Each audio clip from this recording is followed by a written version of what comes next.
জুলাই সন্ত্রাসীরা ক্ষমতা দখল করতে গিয়ে কত সংখ্যক পুলিশ হত্যা করেছিল বলুন তো? হত্যাকারীদের আইন করে ইউনূস মুক্তি দিয়েছে পুলিশ হত্যার দায় থেকে। পুলিশ এখন হতোদ্যম, সেনাবাহিনী ক্লান্ত। দেশটাকে তাহলে রক্ষা করবে কে? ইউনূস দেশটাকে কি করে ফেলেছে আপনারা তো জানেন। চলুন দেখে আসি যে কি পরিস্থিতিতে আছি আমরা। বাংলাদেশ যে আজ এক গভীর সংকটে তা তো আপনারা সবাই জানেন, আমরা জানি, কিন্তু কিছু করার নেই আসলে। রাষ্ট্রযন্ত্রের ভেতরে যে শক্তি সাধারণত সবচেয়ে দৃঢ়ভাবে আইন শৃঙ্খলা রক্ষা করে, পুলিশ ও সেনাবাহিনী তাদের মনোবল ভেঙে পড়েছে। একদিকে বহু বহু হত্যাকাণ্ড, নির্যাতন, ইন্ডেমনিটি আর রাজনৈতিক অস্থিরতার বোঝা বইতে গিয়ে কার্যত এই পুলিশ এবং আইন শৃঙ্খলা রক্ষাকারী বাহিনী অসাড় হয়ে পড়েছে। অন্যদিকে সেনাবাহিনীকে দীর্ঘ সময় ধরে রাস্তায় রাখা হলেও তারা দর্শক হয়ে দাঁড়িয়ে থাকছে, বাস্তবে কোনো নিয়ন্ত্রণ প্রতিষ্ঠা করতে পারেনি। কেন করেনি সেটা বিস্ময় বটে, বা তারা পারেনি। এমনও শোনা যাচ্ছে যে বিমান বাহিনীর সদস্যরা দায়িত্ব থেকে সরে যাচ্ছে। প্রশ্ন হলো, রাষ্ট্রের এই ভঙ্গুর অবস্থা টিকে থাকবে কতদিন? যদি সেনাবাহিনীও পুরোপুরি সরে দাঁড়ায় তাহলে বাংলাদেশের ভবিষ্যৎটা আসলে কি? বাংলাদেশের বর্তমান অবস্থার সঙ্গে তুলনা করতে গেলে আমাদের চোখের সামনে ভেসে ওঠে লিবিয়া, সিরিয়া কিংবা ইরাকের ছবি। এই দেশগুলো একসময় কার্যকর রাষ্ট্র ছিল, কিন্তু ধীরে ধীরে পুলিশের মনোবল ভেঙে পড়া, সেনাবাহিনীর বিভক্তি, রাজনৈতিক ব্যর্থতা আর চরমপন্থী গোষ্ঠীর উত্থান, এসব মিলিয়ে তারা পরিণত হয়েছে ব্যর্থ রাষ্ট্রে। বাংলাদেশেও সেই রকম ঝুঁকির লক্ষণ স্পষ্ট। লিবিয়ার কেসটি ধরুন। মুয়াম্মার গাদ্দাফি পতনের পর সেনা এবং পুলিশ বাহিনী কার্যত ভেঙে যায়। কোনো প্রতিষ্ঠান যখন আর জনগণের নিরাপত্তা দিতে পারে না, তখন শূন্যস্থান পূরণ করে অস্ত্রধারী মিলিশিয়া গোষ্ঠী। আজ লিবিয়ার প্রতিটি শহর আলাদা আলাদা গোষ্ঠীর নিয়ন্ত্রণে, কেন্দ্রীয় সরকার নামমাত্র। ইরাকে সাদ্দাম হোসেনের পতনের পর একই ঘটনা ঘটে। পুলিশ দুর্বল হয়ে পড়ে, সেনাবাহিনী ভেঙে দেওয়া হয়, আর সেই শূন্যস্থান দখল করে নেয় আল কায়েদা, পরবর্তীতে আইএস। আর ওদিকে সিরিয়ায় আসাদ সরকারের বিরুদ্ধে গণ আন্দোলন দমন করতে গিয়ে পুলিশ ও সেনাবাহিনী অতিরিক্ত বল প্রয়োগ করে জনগণের আস্থা হারায়। এরপর বিদ্রোহী গোষ্ঠী এবং জঙ্গিরা রাষ্ট্রের বিশাল অংশ দখল করে নেয়। প্রতিটি উদাহরণে দেখা যাচ্ছে যে রাষ্ট্রযন্ত্রের দুটি স্তম্ভ, পুলিশ এবং সেনাবাহিনী, যদি কার্যক্ষম না থাকে তাহলে যে কোনো দেশ দ্রুত অরাজকতার দিকে গড়ায়। বাংলাদেশের ক্ষেত্রে পুলিশের ভেতর এখন ভীতি আর অবিশ্বাস গভীরভাবে গেড়ে বসেছে। জুলাইয়ের সন্ত্রাসী তাণ্ডবের পর হাজারো পুলিশ নিহত হলো, কিন্তু ক্ষমতায় এসে নতুন সরকার খুনিদের ইন্ডেমনিটি দিল। এতে পুলিশ বুঝে গেল তাদের জীবন রাষ্ট্রের কাছে তেমন মূল্যবান নয়। অনেকেই কাজে ফিরল না, অনেকে কাজে ফেরেনি এখনো পর্যন্ত। যারা ফিরল তারাও মনে মনে ভেঙে পড়ল। পুলিশের কাছ থেকে লুট হওয়া অস্ত্র আজও উদ্ধার হয়নি, সেসব অস্ত্র এখন সন্ত্রাসীরা ব্যবহার করছে। এর মানে দাঁড়ায়, রাষ্ট্র যে শক্তি দিয়ে অপরাধ দমন করবে সেই শক্তি এখন অপরাধীর হাতেই চলে গেছে। মোট কথা, মিলিশিয়া গোষ্ঠী তৈরি হয়েছে ভেতরে ভেতরে। আপনি দেখুন, আমরা জানি কিশোর গ্যাংয়ের কথা, আমরা জানি চট্টগ্রাম কেন্দ্রিক একটি ভয়ঙ্কর অপরাধ গোষ্ঠী আছে, আমরা জানি উত্তরবঙ্গে একটি ভয়াবহ গোষ্ঠী আছে, হিজবুত তাহরির আছে, আরো সব জঙ্গিরা তো ছাড়া পেয়ে গেছে। সবাই তো এখন চাইছে নিজেদের শক্তি আর ক্ষমতা প্রদর্শনের জন্য। আপনারা রাজনীতি করছেন, নির্বাচন করছেন, দেখুন না নির্বাচন ঠেকানোর জন্য এই সব মিলিশিয়াদের কিভাবে ব্যবহার করে, যারা রাজনীতির অপশক্তি আছে।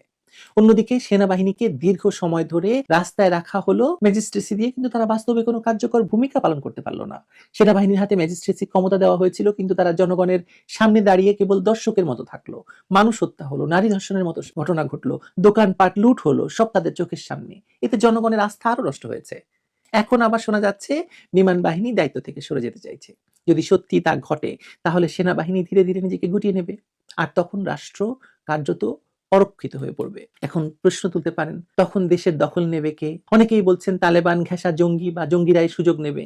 আসলে সেটা এককভাবে হয়তো হবে না, বরং দেখা যাবে কোথাও ধর্মীয় মিলিশিয়া, কোথাও রাজনৈতিক দল নির্ভর বাহিনী, কোথাও আবার স্থানীয় গ্যাং নিজেদের কর্তৃত্ব বসাবে। আমি যে কথা একটু আগে বললাম, ঢাকা কিংবা বড় শহরগুলোতে এক ধরনের ওয়ারলর্ড কালচার তৈরি হবে। আপনাদের আফগানিস্তানের কথা স্মরণ করিয়ে দিই, যেখানে মাসুদ দোস্তাম, মোল্লা ওমর, এরকম এক একটি পকেটে পকেটে ওয়ারলর্ড কালচার তৈরি হয়েছিল, যেখানে যার হাতে অস্ত্র থাকবে, ক্ষমতা থাকবে, তারাই শাসন করবে। রাষ্ট্রের কেন্দ্রীয় ক্ষমতা তখন কাগজে কলমে থাকবে। বাংলাদেশ ছোট দেশ, কিন্তু এগুলো বাস্তবে হতেই পারে। এবং এসব ছত্রভঙ্গ গোষ্ঠীর হাতে ক্ষমতা চলে গেলে বাংলাদেশের অবস্থা কি হবে ভাবুন। এটাই একেবারে সিরিয়ার অভিজ্ঞতার সঙ্গে মিলে যায়। কেন্দ্রের ক্ষমতা সীমিত, চারদিকে বিভক্ত গোষ্ঠী। এর সঙ্গে আসবে ভয়াবহ অর্থনৈতিক সংকট, বিনিয়োগকারীরা পুঁজি সরিয়ে নেবে, বিদেশি সাহায্য বন্ধ হয়ে যাবে, আইন শৃঙ্খলা ভেঙে পড়লে ব্যবসা বাণিজ্য চলবে না, সরবরাহ ব্যবস্থা ভেঙে পড়বে, মুদ্রাস্ফীতি আকাশচুম্বী হবে। মানুষ তখন নিরাপত্তা আর খাবার, এই দুই মৌলিক চাহিদা নিয়ে হাহাকার করবে। শিক্ষা প্রতিষ্ঠান, হাসপাতাল, বাজার সব জায়গায় বিশৃঙ্খলা দেখা দেবে। মধ্যবিত্ত এবং শিক্ষিত শ্রেণী তখন দেশ ছাড়ার চেষ্টা করবে। এরই মধ্যে সীমান্ত দিয়ে কত মানুষ পার হয়ে গেছে তা তো আপনারা জানেন। প্রতিবেশী দেশগুলোর উপর সেটা চাপ তৈরি করবে। আন্তর্জাতিকভাবে বাংলাদেশের ভাবমূর্তি ভেঙে পড়বে। ইতিমধ্যেই অনেক গণমাধ্যম বলছে বাংলাদেশ জঙ্গিদের দখলে চলে গেছে। যদি সেনাবাহিনীও দায়িত্ব থেকে সরে দাঁড়ায় তাহলে সেই প্রচারণা আরো জোরালো হবে। পশ্চিমা দাতারা বলবে এই রাষ্ট্রে আর টাকা ঢালা নিরাপদ নয়। জাতিসংঘ বা আঞ্চলিক শক্তিগুলো এতদিন খুব প্রেম দেখিয়েছে, মানবিক সহায়তার নামে তারপরে হয়তো তারা হস্তক্ষেপ করবে, ব্লু হেলমেট পাঠানোর কথা বলবে। এর অর্থ কি দাঁড়াবে বলেন? বাংলাদেশের সার্বভৌমত্ব কার্যত প্রশ্নবিদ্ধ হয়ে পড়বে।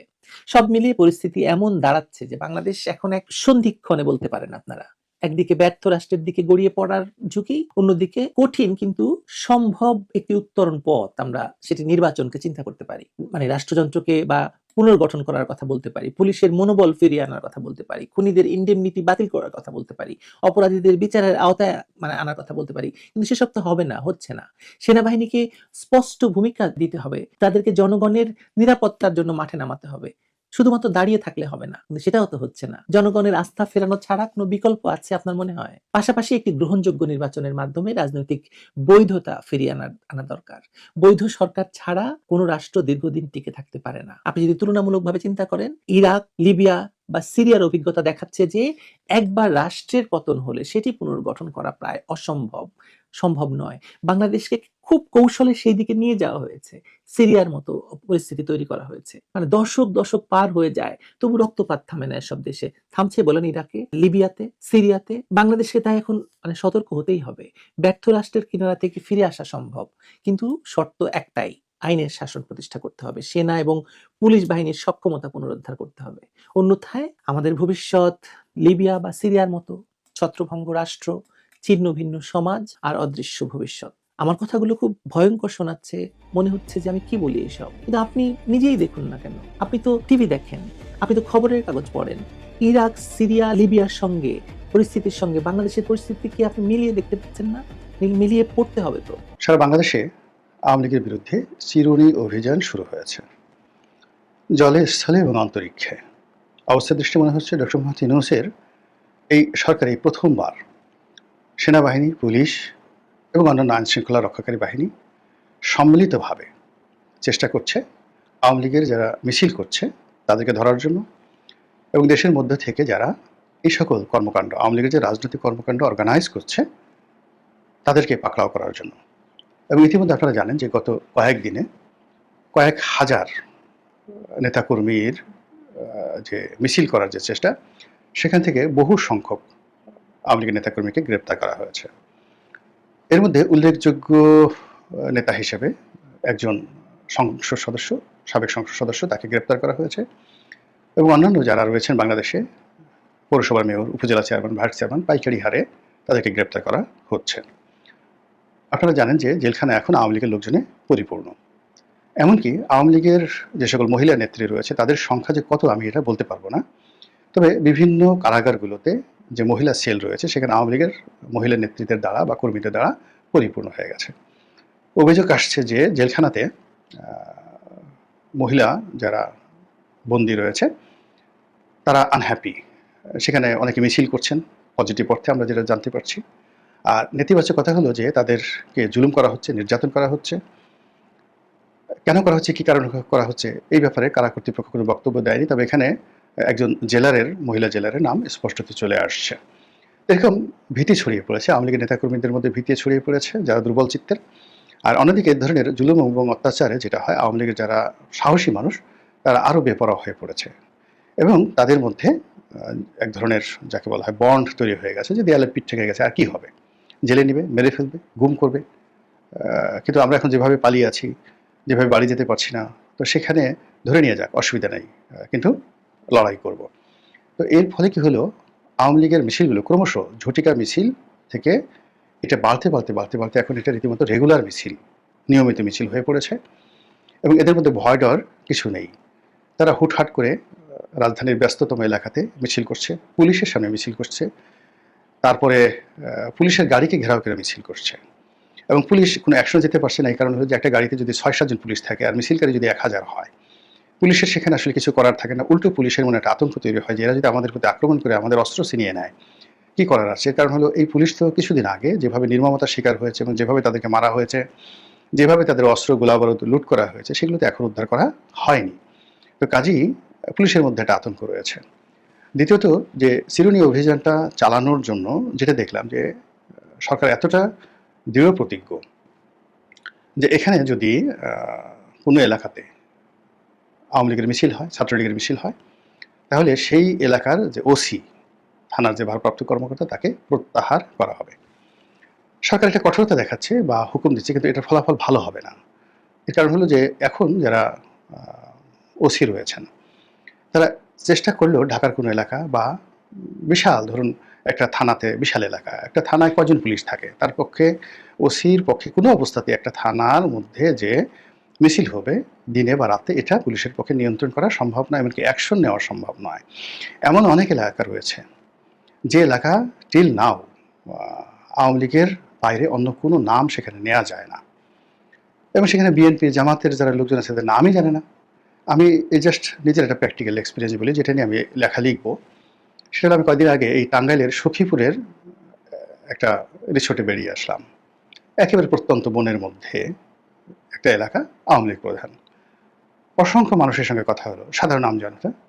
তো তারা রাজনীতির ব্যাপারে ওয়াকিফল, কিন্তু তাদেরকে যদি জিজ্ঞেস করলাম যে আওয়ামী লীগের ভবিষ্যৎ কী, তো তারা বলে আওয়ামী লীগের ভবিষ্যৎ কি, আমরা তো আওয়ামী লীগই করি, ভালো কথা।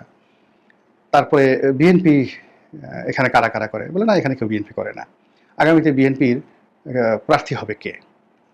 তো বললো যে আমরা তো জানি না, শুনছি বাসাইল থেকে, মানে সখীপুর না, বাসাইল থেকে কেউ একজন হবে, এরকম কথাবার্তা। তো এইরকম এলাকাতে আপনি পুলিশ দিয়ে কী করবেন?